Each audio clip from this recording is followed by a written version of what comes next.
ఉప ముఖ్యమంత్రి ప్రజలందరూ టీవీల దగ్గర చూస్తున్నారు. పవన్ కళ్యాణ్ గారు.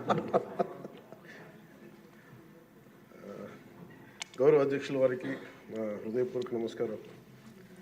నాకు మాట్లాడే అవకాశం ఇచ్చినందుకు గౌరవ ముఖ్యమంత్రి గారికి మీకు హృదయపూర్వక నమస్కారం. నేను గవర్నర్ గారి ప్రసంగానికి మనస్ఫూర్తిగా పార్టీ తరపు నుంచి, నా తరపు నుంచి మనస్ఫూర్తిగా దానికి మద్దతు తెలుపుతూ ధన్యవాదాలు తెలియజేసుకున్నాను అధ్యక్ష. ఇక్కడున్న ఎక్కువ మంది చాలా సీనియర్ నాయకులు, మోస్ట్ ఆఫ్ దెమ్. నాకు ఇలాంటి సెషన్స్ ఎలా ఉంటాయో నాకు తెలియదు. ఫస్ట్ టైం నేను అంటే గొడవ ఎలా ఉంటుంది అసెంబ్లీలో నాకు తెలియదు. నాకు చాలా ఆశ్చర్యం కలిగింది ఏంటంటే నేను ఇట్లాంటి గొడవలు టీవీల్లో గతంలో తెలంగాణ నరసింహన్ గారు గవర్నర్గా ఉన్నప్పుడు, ఉమ్మడి రాష్ట్రం అప్పుడు గొడవలు చూసాను, టీవీలో చూసామని. అట్లీస్ట్ దానికి ఒక కారణం ఉండిందో, ఇంకో 100 విభేదించే పరిస్థితులు ఉన్నాయి. ఇక్కడ విభేదించడానికి ఏముందో నాకు తెలియలేదు.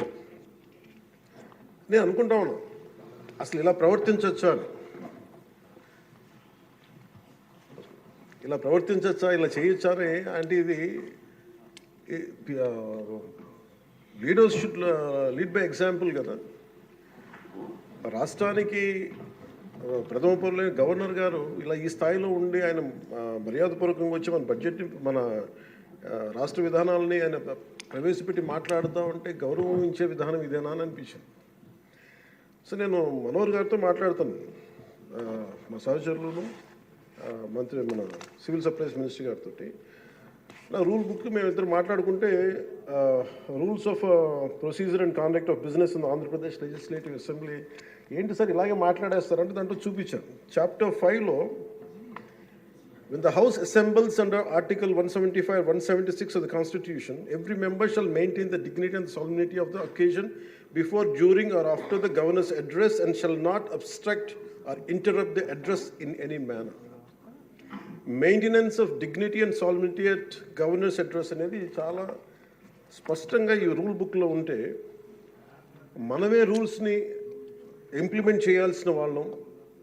వారికి సంఖ్యాబలం ఉందా లేదా పక్కన పెడితే, every member of this house has a responsibility to follow the rules. మనమే కనుక రూల్స్ని బ్రేక్ చేస్తే ఇంక మన ప్రజలకి కానీ చూసే వాళ్ళకి ఏం చెప్తాం.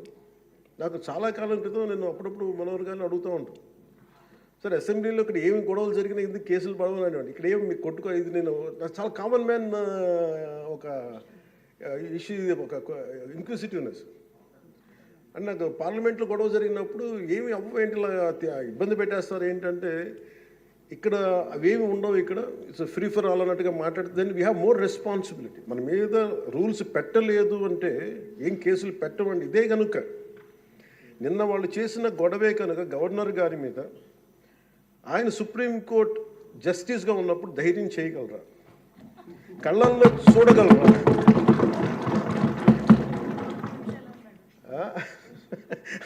నాకు అది అనిపించింది. అంటే గౌరవించాల్సింది పోయి ఈ విధానం ఏంటనిపించింది.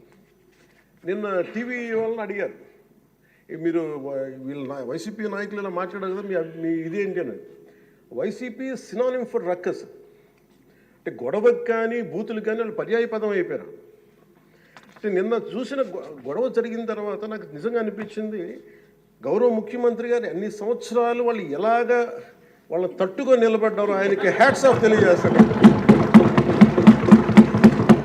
అది ఎంత గట్స్ ఉండాలి, ఎంత దమ్ము ఉండాలి, ఎంత ధైర్యం ఉండాలి. అలాగే నాకు నిన్న గొడవలు జరుగుతుంటే నాకు అనిపించింది, నాకు ఇవే గుర్తొచ్చినాయి అధ్యక్ష. వాళ్ళు ఎప్పుడైతే పేపర్లు విసిరేసి అక్కడ దాకా వచ్చారో నాకు గుర్తొచ్చింది వివేకానంద రెడ్డి గారి హత్య గుర్తొచ్చింది. అంటే వాళ్ళ విధ్వంస విధానం చూశారు. అలాగే ప్రజావేదికని కూల్చిన విధానాన్ని గుర్తొచ్చింది అధ్యక్ష. 200 పైచిలకు ఆలయాలని విధ్వంసం గుర్తొచ్చింది అధ్యక్ష. డాక్టర్ సుధాకర్ గారు చనిపోయిన విధానం గుర్తొచ్చింది అధ్యక్ష. జంగారెడ్డి కల్తీ సారాలో చనిపోయిన చావులు గుర్తొచ్చినాయి అధ్యక్ష. సుప్రీంకోర్టు జడ్జిలతో లెటర్ రాసిన విధానం గుర్తొచ్చింది అధ్యక్ష. వాళ్ళు చేసిన గొడవకి మన హైకోర్టు, ఆంధ్రప్రదేశ్ హైకోర్టు జడ్జెస్ని సోషల్ మీడియాలో బూతులు తిట్టిన విధానం గుర్తొచ్చింది అధ్యక్ష.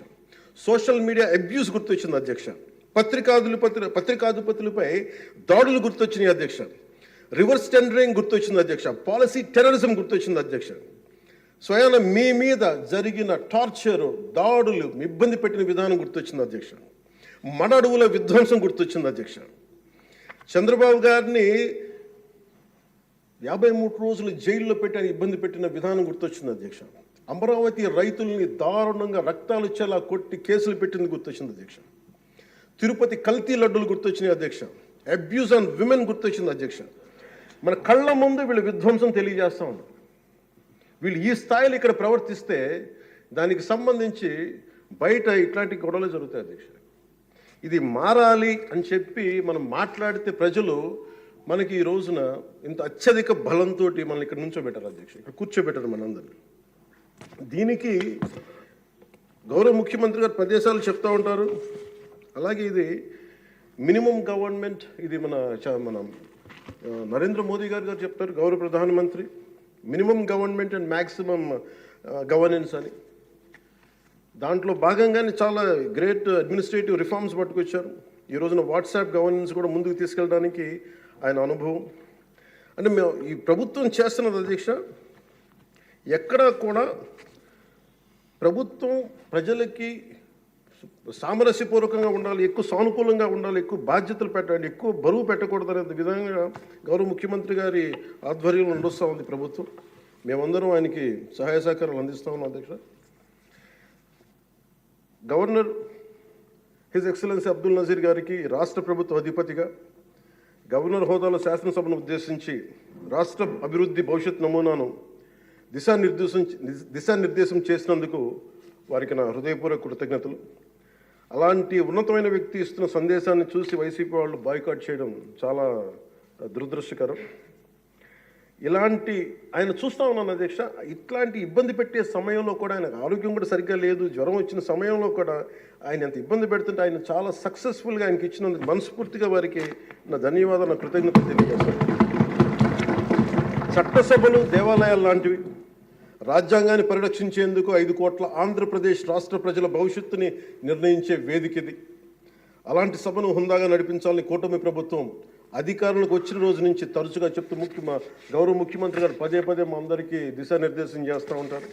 గతంలో కూడా మొదటి రోజు కూడా వారికి ఎట్లా రావాలి పెడితే లేదు మనం ఇబ్బంది పెట్టొద్దు, వాళ్ళకి 11 సీట్లు వచ్చినా కానీ పాపం వారికి ఇవ్వాల్సిన గౌరవం వాళ్ళకి ఇద్దామని చెప్పి ఏ రోజు కూడా ఇబ్బంది పెట్టి గబుక్కుని ఒక మాట అంటుంటే గౌరవ సభ్యులు కొంతమంది ఇక్కడి నుంచి అలా చెయ్యొద్దు, అలా మాట్లాడకండి అని అందరినీ చాలా సున్నితంగా మందలించారు ఆయన. ఇట్లాంటి ఉన్నప్పుడు వాళ్ళు ప్రవర్తించే విధానం చాలా బాధ అనిపించింది. మేమందరం 164 మంది సభ్యులు చాలా బాధ్యతగా వ్యవహరిస్తున్నాం అధ్యక్ష. భవిష్యత్తులో కూడా రాజ్యాంగ పరిరక్షణ, రాష్ట్ర ప్రజల సంక్షేమం, రాష్ట్ర సమగ్ర అభివృద్ధి ధ్యేయంగా వ్యవహరిస్తామని